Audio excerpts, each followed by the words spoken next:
Definitely like lazy Pinterest report.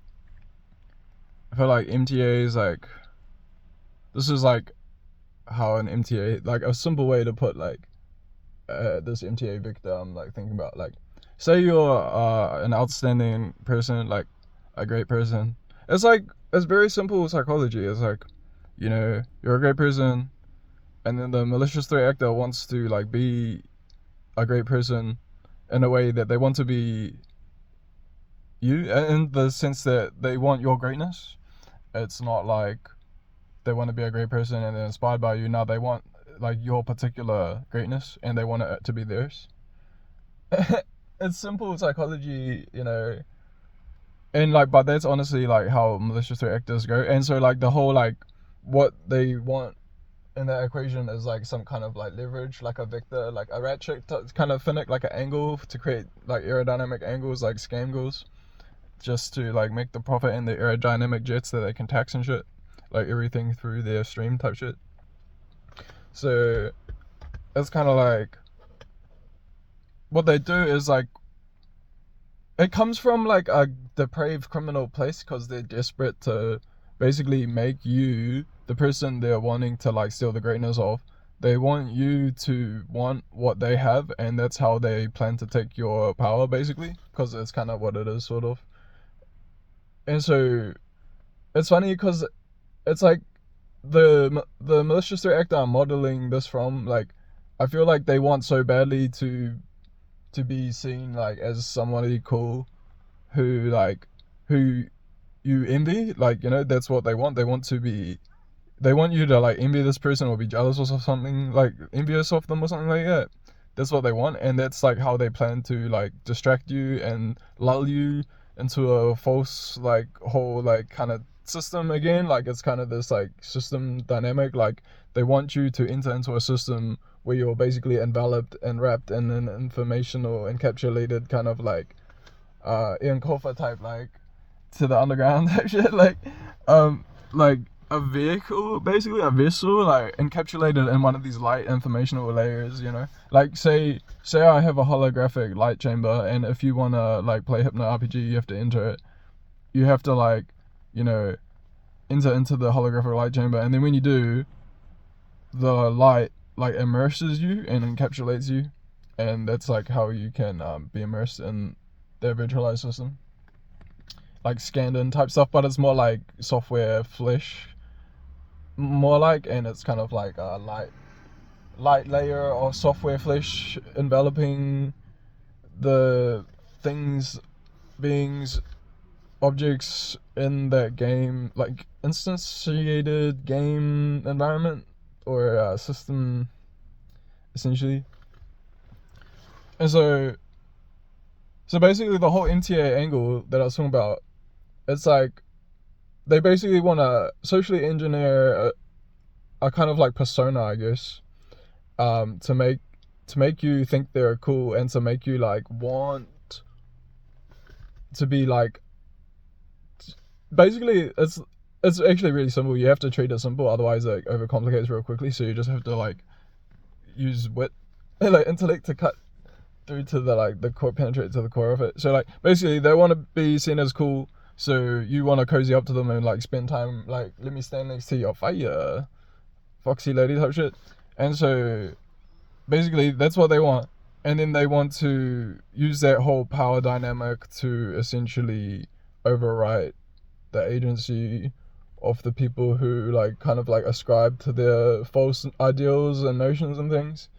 And they want to basically get them like swept up into, I guess it's kind of like a system. I'd not be surprised if it was a system managed with IT infrastructure, tracking and automating like all the things that have to be managed in order to successfully scam people out of their own power.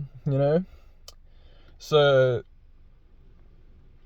ultimately I think it's kind of like when these people buy into these power dynamic kind of systems, they're kind of like in a hyper susceptible state in terms of suggestibility. It's like kind of like basically any workplace, kind of like you've already bought into being an employee, and you're kind of like in this ego to be suggested state, and it's like you've kind of like already kind of you just sort of are in a position of maybe suggestibility, heightened suggestibility, so it kind of makes sense that auto hypnosis is a pretty important subject, and I feel like honestly, uh, maybe more can be done to help people to potentially learn about auto hypnosis and positive auto suggestion, because I feel like,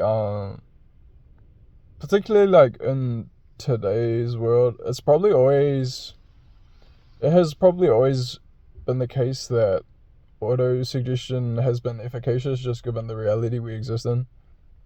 And I feel like potentially auto hypnosis is a good way to utilize your mind and language and just things that exist in your life in a way that is calming and can allow you to like basically to use kind of like slang, like vibe out with reality in terms of like people on the same wavelength as you. It's kind of like you getting on the same wavelength as reality, or in all actuality perhaps it's more like a recalibration to your kind of home frequency, or resonating with your home frequency kind of thing, to use like a notion from their book Frequency, or I think it's called.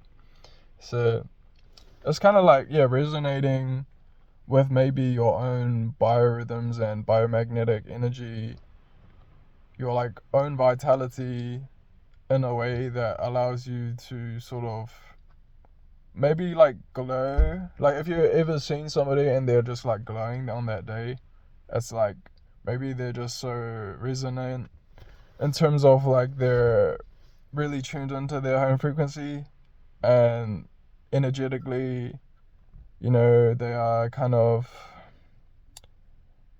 on that wavelength and feeling the information, I suppose, that is like a part of their existence, being kind of like firmly interconnected and enmeshed in the vast network that is reality and life. And so kind of being sensitive to the information that's there to be experienced and perceived. Plus, like, maybe that's just like essentially what I was getting at earlier, in terms of like maybe that may be awareness, and it's kind of like uh maybe a lot of the like things in life that lead to people not feeling the greatest and feeling like, they don't have power and they don't have control. Like all those things like that may all actually be kind of like a bogging down, and ultimately maybe a sort of latency. So it may actually make good sense to pursue things in a business perspective, like along business lines. Like if there's latency in your system, like cut that out, like cut out the fat. Like you want lean manufacturing principles driving or organizational architecture, I suppose. At least I sort of do as an engineer, I suppose. And just in saying that, I feel like with language, like it's important, I think, to be like hypnotically literate, like to have hypnotic literacy, and to understand that, words are words and they have properties. And when you use words for things, like you can do that. It's just like, how apt is it to do that? And sometimes, it may not be so good to use words to do things like in that way. Like I actually wonder, like, is there actually like, does one use words, for example? Like, is there even a valid notion, like using words? Because that's like a conceptual notion you're buying into. Like, people use things and words are things to be used. And if you are actually like buying into that, like what else are you buying into, like that's conceptual in nature? So I don't know, perhaps a good way to look at it is more like you are living life, and when you're living life, your life is being lived, and when your life is being lived, it's like a piece of music playing, like your favorite MP3 playing, you know? And so, in saying that, as your piece of music is playing or what have you, it's just kind of like you'll press play, things are going to happen on the track, probably if it's your favorite piece of music. So, it's kind of like observe and enjoy, which is like life basically. So, I don't know.